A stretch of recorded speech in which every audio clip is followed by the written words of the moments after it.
Assalamualaikum warahmatullahi wabarakatuh. Apa kabar teman-teman semuanya? Terima kasih yang selalu menyimak. Kali ini saya mau bercerita tentang kehidupan saya, melanjutkan yang kemarin. Sebelumnya saya ingin ngomong dulu bahwa saya tidak berniat untuk mengumbar aib atau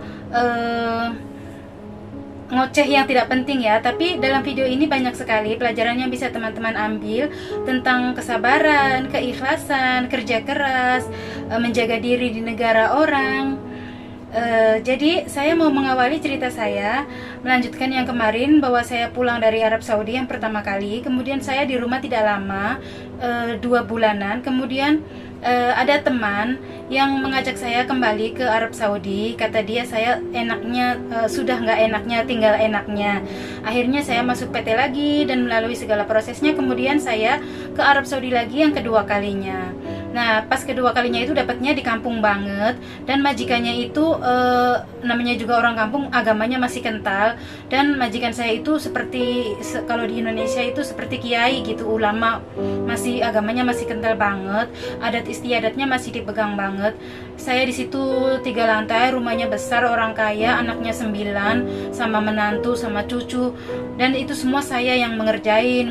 Rumahnya tingkat 3 itu besar banget, halamannya luas, nyuci mobil. Saya waktu itu umur saya 17 tahunan ya.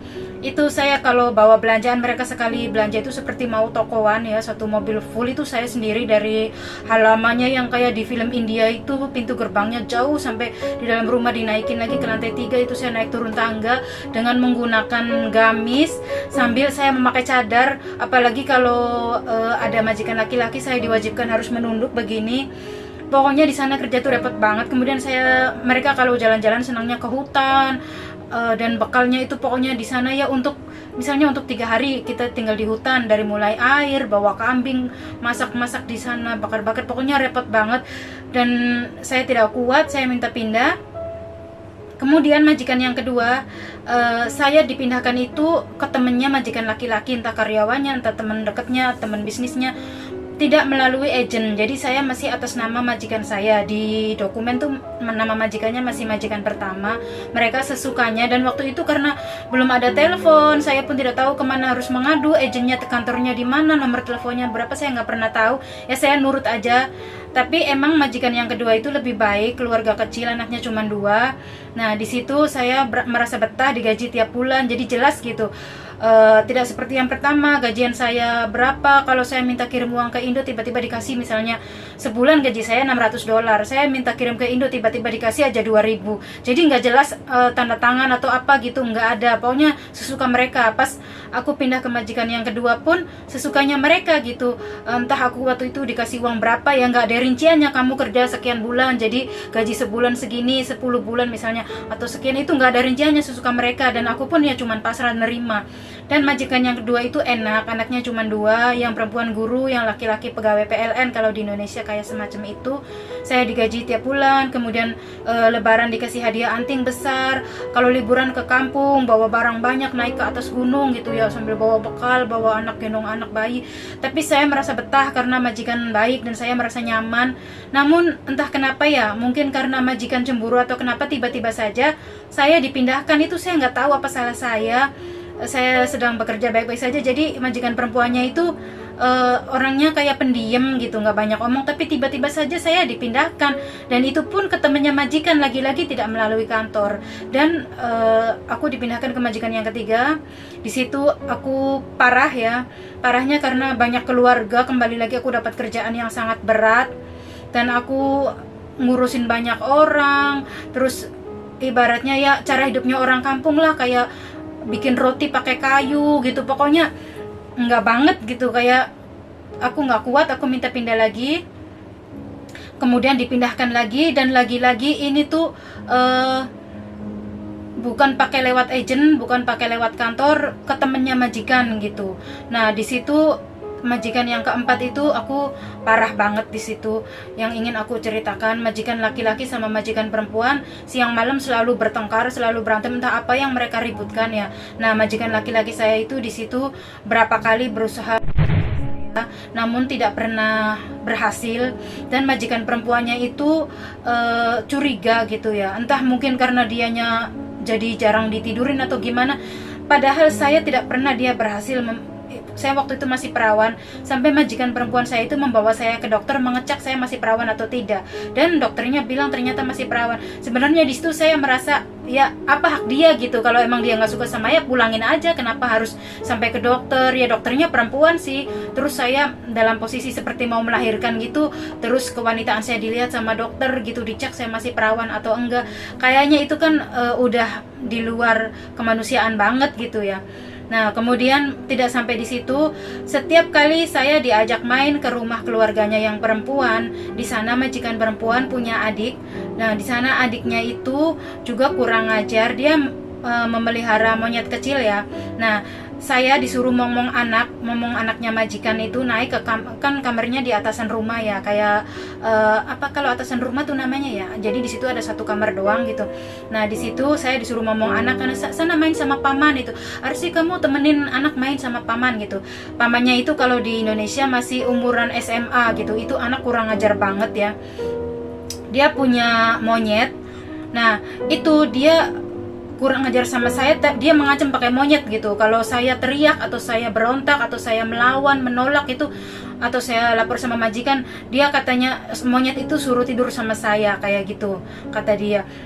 Tapi dia itu karena masih anak kecil ya, remaja gitu, jadi nggak berani sampai itu, enggak, cuman dia barangnya digesek-gesekin ke pantat saya, kemudian dia udah keluar, mungkin karena udah nafsu banget atau dia mungkin habis nonton video ya.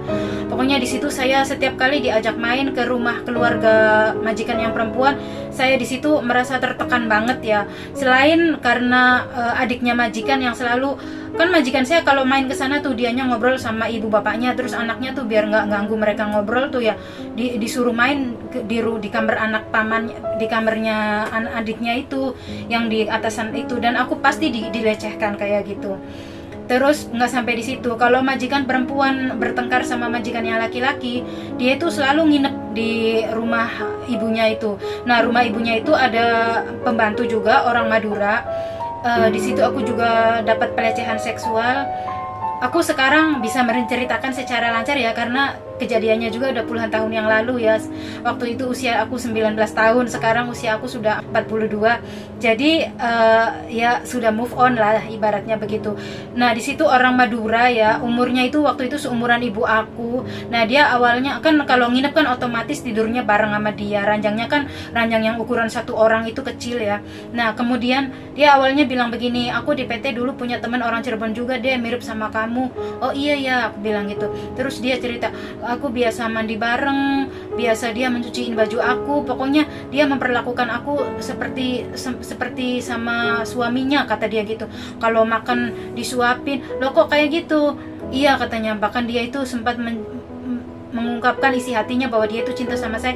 Cinta kok sama perempuan waktu itu ya, otakku yang masih belum mengenal apa ya, aku yang dari kampung gitu kan belum mengenal yang namanya cinta sesama jenis gitu ya. Rupanya dia itu lesbi gitu.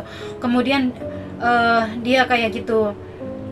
Nah, kembali aku kan menolak ya, waktu tidur bareng itu aku setiap kali dia membicarakan itu aku berusaha ngomongin yang lain, misalnya aku capek mbak mau tidur duluan kayak gitu. Nah, kemudian dia mulai kalau misalnya aku mandi lagi-lagi dia itu kayak misalnya, Dek, mau aku bantuin enggak gosokin punggungnya, kan kamu nggak itu, enggak mbak makasih.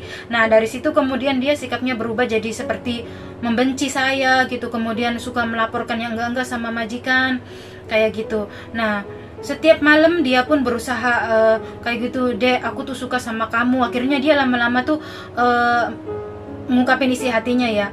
Aku bilang, maaf mbak, aku normal gitu, mungkin mbak bukan suka sama saya, tapi karena yang ada di sini cuman saya, aku bilang gitu kan. Aku minta maaf mbak, aku normal. Terus dia itu mungkin karena takut aku lapor sama majikan, jadinya dia itu mengadu domba aku sama majikan, selalu menjelek-jelekan aku sama majikan. Nah, di situ aku udah capek banget ya ibaratnya. Kalau pulang ke rumah majikan, aku selalu berusaha dilecehkan sama majikan yang laki-laki, dan ini tuh udah dalam tahap yang berani banget gitu. Nah kemudian kalau misalnya mereka berantem, majikan perempuan main ke rumah orang tuanya, aku pun dilecehkan sama adiknya majikan, dilecehkan sama pembantunya orang tuanya majikan. Aku merasa di situ udah capek banget. Akhirnya aku minta pulang sama majikan, udah nggak lagi minta ganti majikan, aku udah capek. Jadi selama 2 tahun itu, 2 tahun aku ganti majikan 4 kali, tidak lewat agen, tidak lewat kantor, dan mereka sesukanya membayar saya. Kata majikan saya yang perempuan, katanya saya di situ nggak ada kerjaan karena seringnya beli makanan, terus anak dari pagi sampai sore sekolah, dan aku pun yang nggak ada kerjaan gitu. Jadi mereka membayar saya yang seharusnya 600 sebulan itu dibayar cuma 400 real. Dan aku pun tidak bisa menolak yang ada dalam pikiran aku udah capek, aku ingin pulang gitu. Nah akhirnya aku pulang ke Indonesia. Begitu teman-teman. Nah mungkin teman-teman di sini bisa mengambil pelajaran ya, harus lebih cerdas lagi bahwa dimanapun kita berada, kita tidak sendirian, pasti ada negara yang melindungi. Kalau saja di situ kita bisa cari perlindungan ya. Cuman waktu itu otakku yang terlalu polos, aku nggak tahu mau cari perlindungan kemana ya. Padahal aku sering kalau misalnya diajak kemana, ketemu sama supir Indo, kan bisa sebenarnya ya aku minta tolong gitu, gimana caranya gitu kan, misalnya pinjam handphone, pinjam teleponnya dia untuk nelpon ke KJRI atau gimana. Tapi aku tuh ya otak kecil aku ya nggak sampai ke situ pikirannya gitu. Yang ada dalam pikiran aku di sini udah capek, aku pulang. Akhirnya aku pulang tanpa dapat keadilan teman-teman. Saya akan lanjutkan ke part 3 teman-teman. Tunggu saja ya. Terima kasih buat yang sudah menyimak. Bye bye. Assalamualaikum.